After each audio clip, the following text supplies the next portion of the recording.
everyone and welcome to my class. Now I am talking about the political establishment in India. That is the last chapter, chapter number 10. I am already posted the two chapters according to this chapter, and now I am talking about the Sikhs. में सिख जो group था उसका इस time में establishment हुआ था, जो जिनके बाद हम लोग पहले जानेंगे, दैट इज गुरु गोविंद सिंह.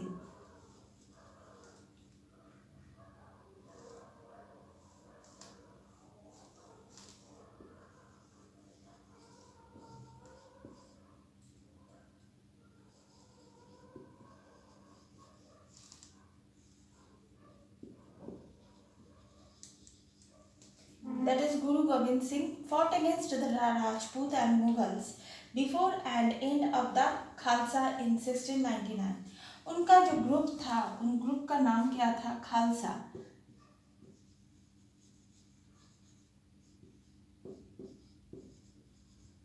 गुरु गोविंद सिंह ने मुगल्स एंड राजपूत दोनों को परास्त किए थे. वो फाइट किए थे दोनों के अगेंस्ट, मुगल्स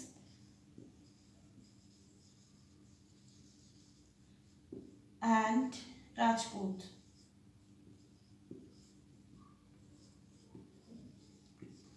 इसके बाद 1708 में Khalsa rose in the revolt against the Banda Bahadur. इसके बाद बंदा बहादुर के अगेंस्ट 1708 में खालसा ने विद्रोह किया था. Leadership establishment against the safety of the Yamuna. तो बंदा बहादुर के अगेंस्ट में कब रिवोल्ट हुआ था? 1708 में बंदा बहादुर के अगेंस्ट रिवोल्ट हुआ था.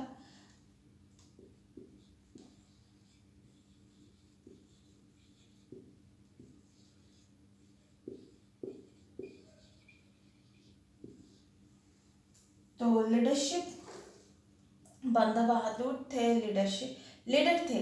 रिवोल्ट हुआ था यमुना के एडमिनिस्ट्रेशन, यमुना के आसपास, यमुना जो रिवर है उसके आसपास एडमिनिस्ट्रेशन के लिए ये इन्होंने, बंदा बहादुर के अगेंस्ट नहीं था, वो मैंने गलत बोले, इन्होंने इनका लीडरशिप में वो लोग रिवोल्ट किए थे. राखी उत्सव जो बहुत इम्पोर्टेंट है, Rakhi was introduced.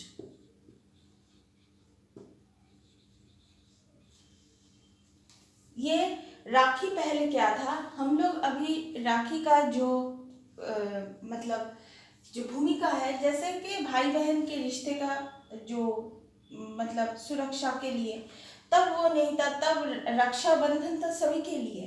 सभी लोग मतलब राखी जो मतलब राखी जो उत्सव जो है वो हम लोगों के सामने आए थे for protection of our culture, protection of our उसको our independence like this. Rakhi उत्सव किसके लिए हुआ था? प्रोटेक्शन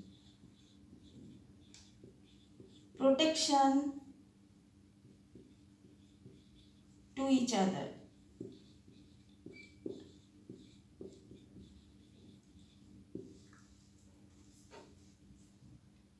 इसके बाद हम लोग जिसके बारे में जानेंगे वो थे राजा रंजीत सिंह.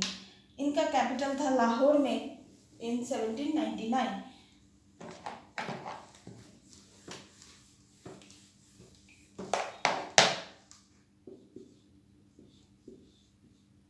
राजा रंजीत सिंह, इनका कैपिटल था लाहौर.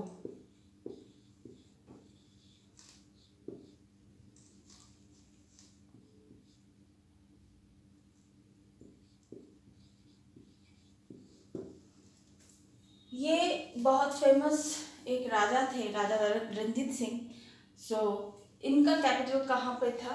लाहौर में था. इनके बारे में एनसीईआरटी बुक में अच्छी तरीके से लिखा हुआ है। आप लोग अगर चाहेंगे तो पढ़ सकते हैं, मतलब पढ़ लीजिएगा तो अच्छा रहेगा। मेरे लेसन से आप लोग रिलेट कर सकते हैं। इसके बाद हम लोग जो ग्रुप के बारे में बात करेंगे वो है मराठा।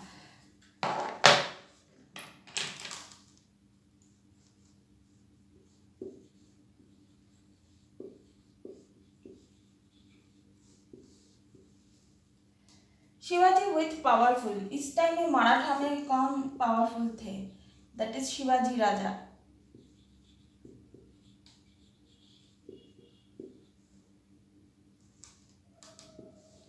वॉरियर्स,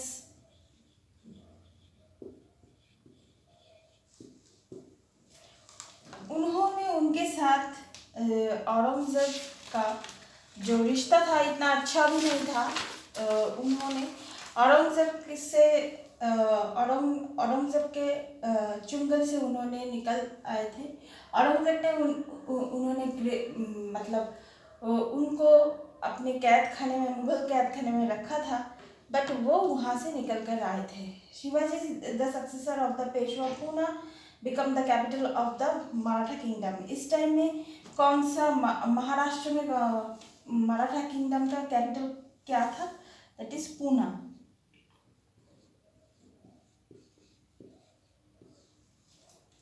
इसके बाद हम लोग महाराष्ट्र में ही और एक ग्रुप के बारे में बात करेंगे, that is Peshwa.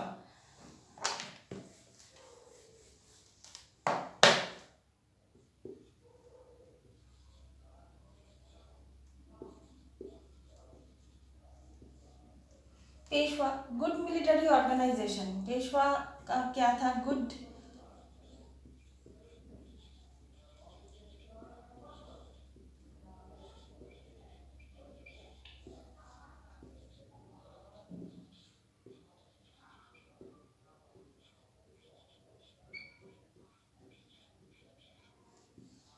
Good military organisation. Third battle of the Panipat 1761 में वो एग्रीकल्चर पानीपत उन लोगों ने किए थे।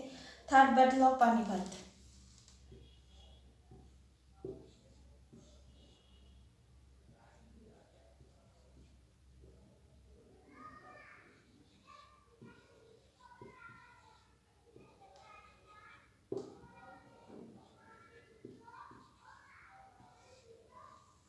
और इनके टाइम में एग्रीकल्चर एंड ट्रेड का बहुत ज़्यादा वो हम क्या बोलेंगे, डेवलपमेंट हुआ था।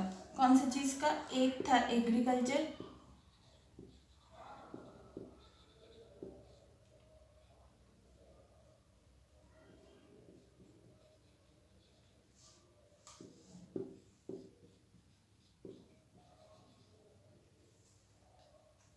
दूसरा है ट्रेड। इसके बाद हम लोग जो ग्रुप के बारे में बात करेंगे वो है भोसले और राय नागपुर रेज्ड पावरफुल आर्मी। ये गया मराठा पेशवा। इसके बाद हम लोग Bhosle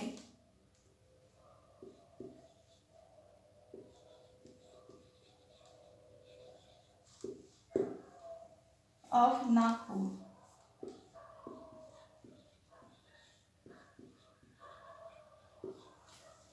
Nagpur, that is the powerful army. Bhosle has powerful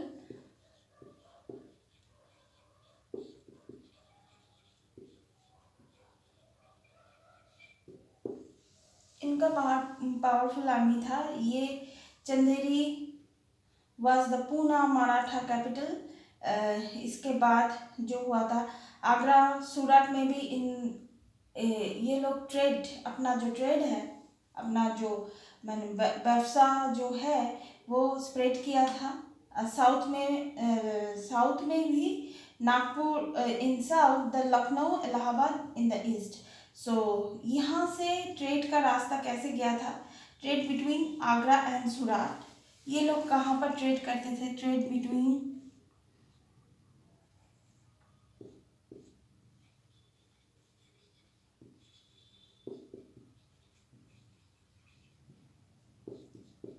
Agra and Surat. Trade between Agra and Surat. Pune and Nagpur in south.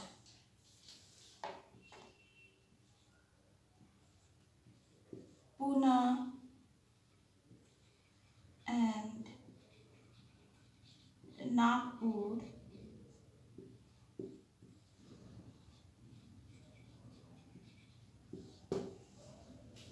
In south. So ये था इन लोगों का ट्रेड का जो रूट था.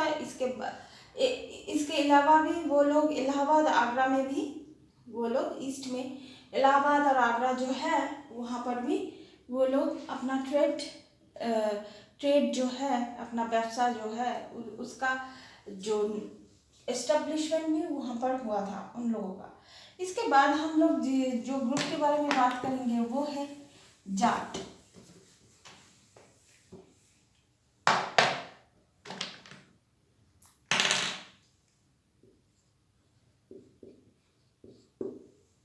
जाट 17th और 19th सेंचुरी में इन लोगों का ये जो ग्रुप है इसका इंट्रोड्यूस हुआ था. 17th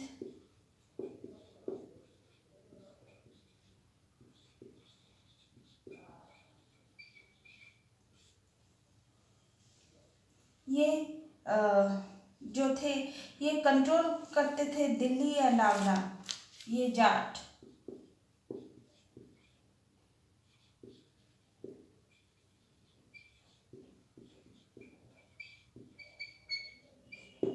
ट्रेडिंग सेंटर था पानीपत एंड इलाहाबाद. इन लोगों का trading centre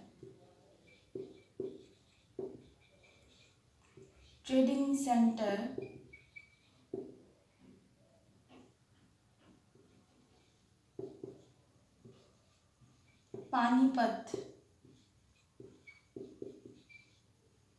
and Allahabad.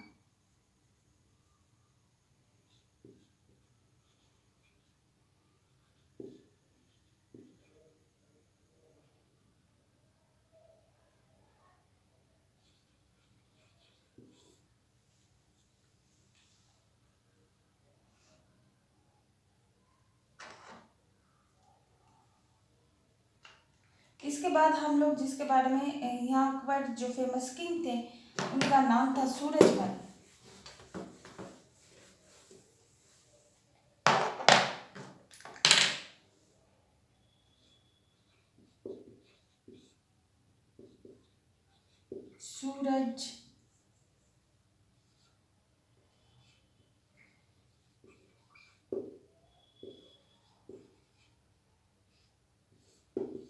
Surajmal. तो ये किंग भारतपुर का जो रिफ्यूजी कैंप है ये भारतपुर में बहुत ज़्यादा रिफ्यूजी कैंप जब नादिर शाह आए थे तब ये भारतपुर इन्वेंशन हुआ था नादिर शाह के टाइम में.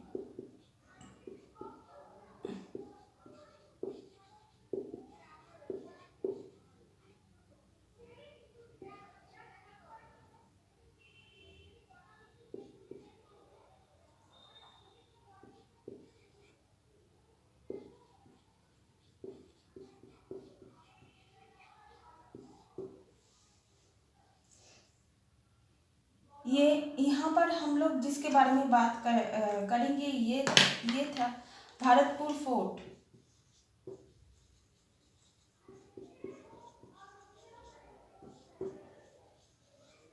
भारतपुर फोर्ट और एक मशहूर फोर्ट था that is dig fort.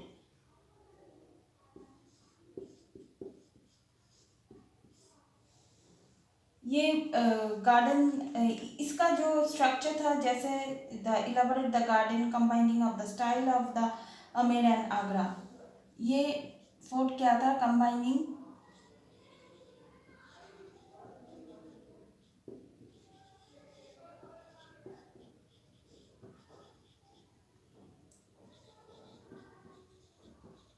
Amer and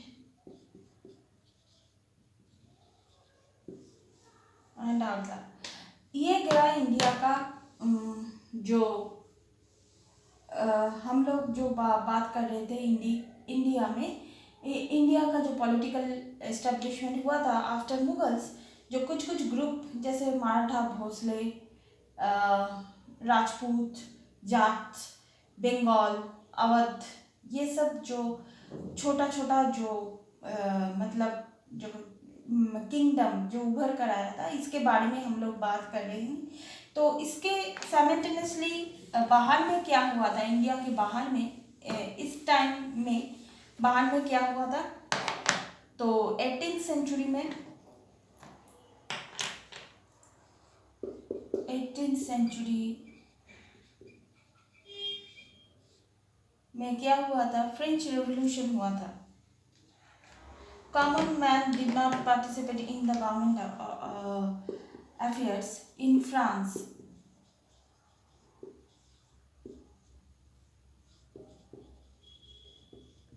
Common people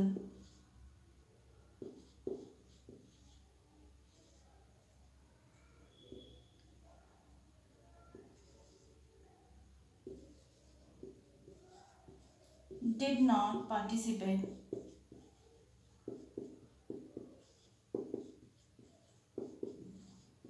of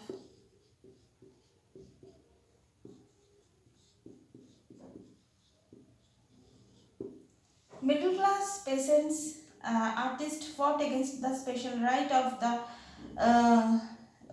उनका क्लर्जी एंड नॉबिलिटी के अगेंस्ट में स्पेशल उन लोगों ने राइट किया था। Middle class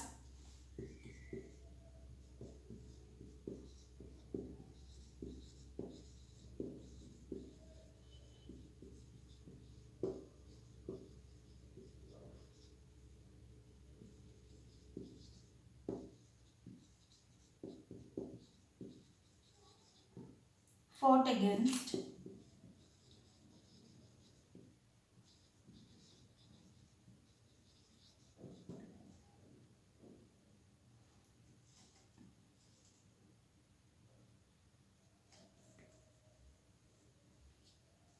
special right।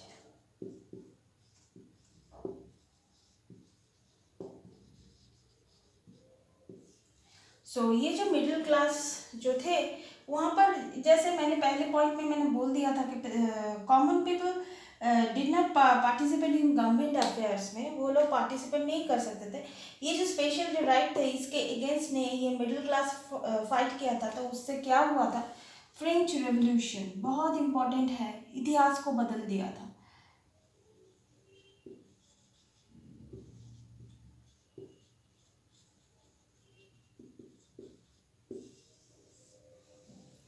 तो फ्रेंच रेवोल्यूशन हुआ था। So this is the contemporary part of the in French regard on this is the simultaneous part and the social position must be based on the merit। उसका ये जो French revolution का जो point था क्या था, जैसे कि group every group should be privilege based on birth तब था, लेकिन उन लोगों ने क्या किया था, सोशल पोजीशन, ये जो सोशल पोजीशन जो है must be based on the merit. ये लोग ये पॉइंट को, ये जो मतलब थॉट है इसको सामने रखा, idea of equality, law and opportunity for all. So this is the main 2 points of French revolution.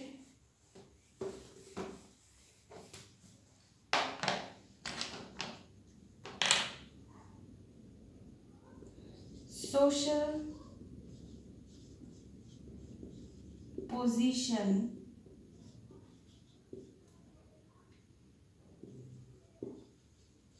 must based on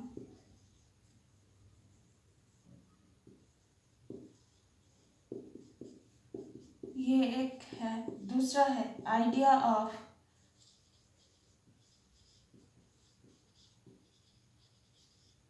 law and opportunity for all.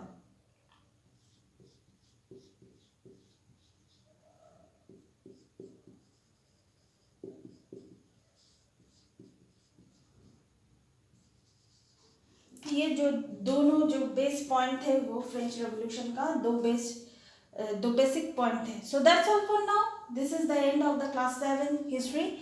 So please keep watching. In next class I will start with civics or geography, कोई भी शुरू हो सकता है। तो that's all for now. Please keep watching and please subscribe my channel. Till then good bye.